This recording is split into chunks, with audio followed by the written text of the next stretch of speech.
Olá, eu me chamo Neg e esse é um resumo do anime Dandadan. Jiji, Ayase e Okarun estão implorando para Seiko permitir Hana de ficar na casa dela. Ela fala para deixar ela na casa deles. Okarun diz ser impossível, que a casa dela é o único lugar que aceitaria alguém como Hana. Seiko pergunta sobre Taro. Ayase diz que ele falou que pode ficar como modelo anatômico na escola sem se preocupar enquanto Hana estiver bem, mas que ele irá visitá-la de noite. Eles voltam a implorar. Seiko se aproxima de Hana e fala para ela não incomodar os vizinhos quando estiverem se pegando. Ela pergunta da bola. Ayase diz que acabou sendo um enfeite de Natal. Enquanto Ayase pega a mesa para comerem, Jiji fala que ela tem poderes muito loucos, que faz sentido a tia dela deixar o exorcismo na mão dela, que a transformação do Okarun foi muito legal e que ele gostaria de ter algum poder. Ele fala que irá ajudar, mas faz pose e fica na frente dela. Ayase diz que ele está atrapalhando e começa a rir. Jiji pede para Ayase esperar um pouco e se aproxima dela. Ele tira algo do cabelo dela e diz que tinha pó. Ayase agradece, envergonhada. Okarun não acredita no que vê, então se lembra das palavras de Taro, que se não aproveitar o momento, vai se arrepender pelo resto da vida. Ele pula para perto da garota com as mãos próximas à cabeça dela, gritando que tinha poeira. Ele fala que pegou e pede desculpas. Ayase agradece e pergunta o que houve. Okarun fala que decidiu não recuar, que irá lutar de forma decidida. Ayase pergunta contra o que. O garoto começa a cantar, pega a mesa, a coloca no chão e começa a ficar rodando Jiji como se estivesse bloqueando o caminho dele. Jiji começa a cantar também e a rodar Okarun. Os dois continuam cantando e dessa vez estão rodeando Ayase, que fala que os imbecis estão atrapalhando. Seiko manda eles ficarem quietos, pois vão levantar poeira. Jiji e Okarun pedem desculpas. Ela lembra a Ayase que ela vai dormir na casa do Jiji, então precisa separar roupas íntimas e outras coisas. Okarun pergunta por que ela vai dormir na casa dele. Ayase, um pouco envergonhada, diz que a casa do Jiji está amaldiçoada e ele quer exorcizá-la. Por isso ele veio até a casa dela. Okarun se levanta, se aproxima de Ayase e pergunta se ela pretendia ficar lá sozinha com ele. Ayase diz que não, que ia convidá-lo também, já que não se sentiria segura sozinha. Okarun decide que eles precisam ir logo, terminar o trabalho rápido para mandar o Jiji para casa. Jiji agradece e Ayase pergunta o que foi. Na escola, à noite, uma garota olha o celular e fala que a escola de noite dá medo demais.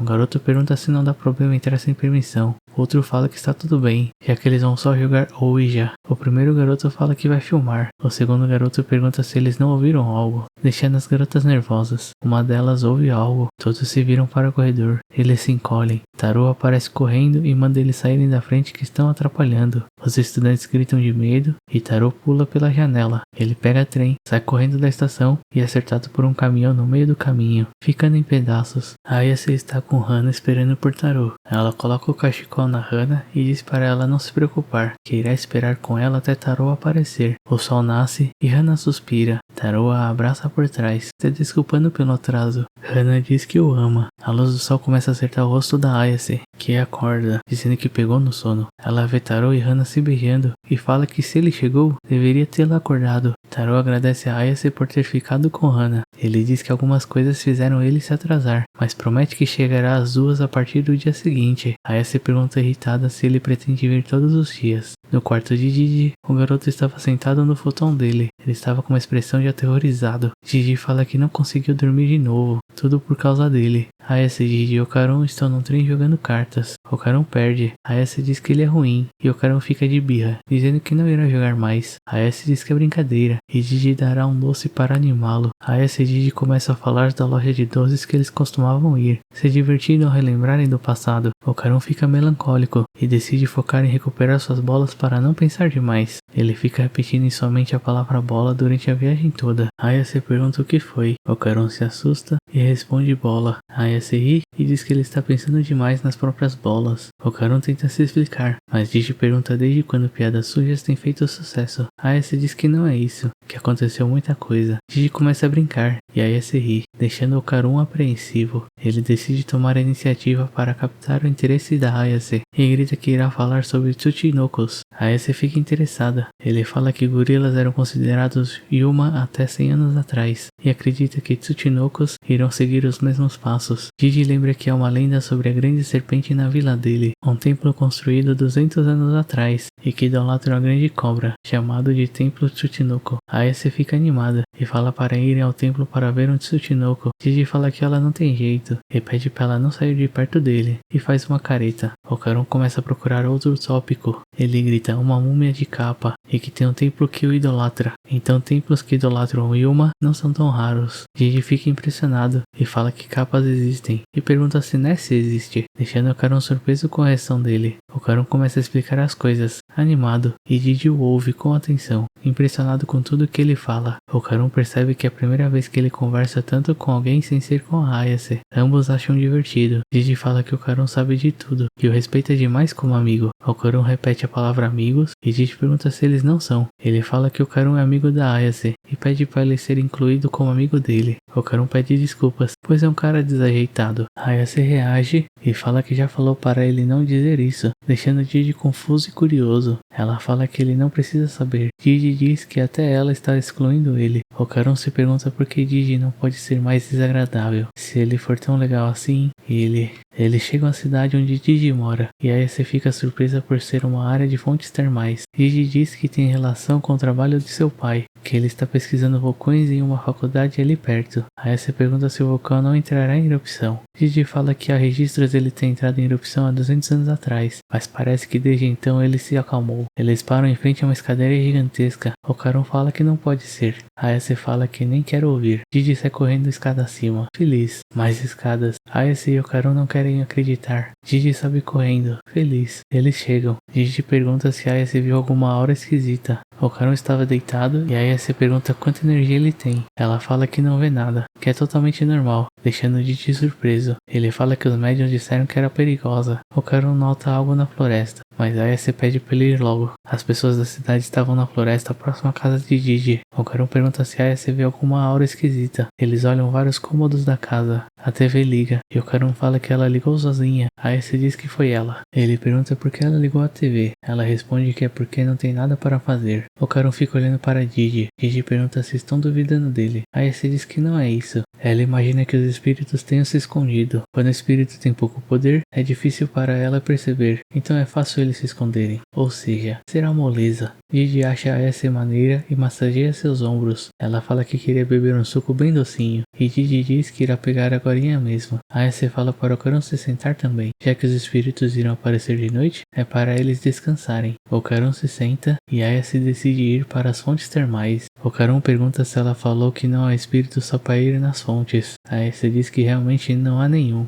e que é para eles se darem bem. Okarun pergunta o que eles farão se aparecer um espírito. Ayase diz que está tudo bem, ela voltará até o fim do dia, e corre toda feliz. Gigi sai com um copo de suco para Ayase. Okarun diz que ela foi para as termas. Gigi diz que também queria ir. Ele então convida Okarun para jogar futebol. Gigi ensina Okarun a passar a bola. O garoto fica envergonhado por não conseguir jogar direito, mas pensa em treinar e surpreender Ayase. Quando ele estava para passar a bola, Gigi pergunta se ele gosta da Ayase, pegando-o de surpresa. Ayase está relaxando na fonte termal, enquanto pensa que não quer atrapalhar Okarun com seu primeiro amigo homem. Pessoas observam a Ayase. Gigi comenta que a Ayase é fofa, e Okarun fala que ela foi sua primeira amiga, que ele a respeita e ela é muito importante para ele. Gigi fala que gosta mais do rosto e da personalidade dela. Okarun fala que ele também quer respeito e mais essas coisas. Gigi fala que Soma que gosta dos olhos da Ayase, que ele ganhou. Okarun corre até ele e diz que gosta de tudo isso e mais a boca, que ele ganhou. Eles começam a ficar na frente um do outro, disputando quem gosta mais da Ayase. Gigi fala que é amigo de infância dela e que ganhou. Okarun se lembra que beijou Ayase, se vira envergonhado e fala que ganhou. Gigi fala que ele não pode só dizer que ganhou. Ayase decide sair do banho antes que fique tonta, e a porta do vestiário se abre. 5 homens adultos entram no banho. Gigi oferece apertarem as mãos como sinal de amizade. Okarun aperta a mão dele. Gigi o puxa e o pega em um mata-leão. Gigi pede para ele admitir a derrota, mas Okarun se recusa. Okarun nota algo e pede para Gigi olhar. Eles se movem um pouco e olham para a casa. Okarun pergunta se tinha um quarto do lado da entrada. Um dos homens diz que ela, apesar de nova, veio para um banho misto. A placa estava tão suja que Ayase diz não ter conseguido ler. Os homens entram na água de frente para ela. Gigi e Okarun analisam a parede ao lado da entrada. Gigi diz ser estranho não ter nada ali e dá umas batidinhas na parede. Okarun fala que é oco. Ayase começa a pensar no que fazer, já que eles estão no caminho. Ela precisa sair sair logo, pois está ficando tonta. Didi sugere quebrarem a parede. Okarun pergunta se está tudo bem. Ele responde que não, pois a casa é alugada, mas aquilo pode estar ligado ao fato dos pais dele terem ficado doentes, e pegam um martelo. Um dos homens pergunta se Aya se conhece jacarés. A garota pergunta do animal que parece um lagarto. Os homens riem. Um fala que não, que são os caras que costumam aparecer em banhos mistos para mulheres.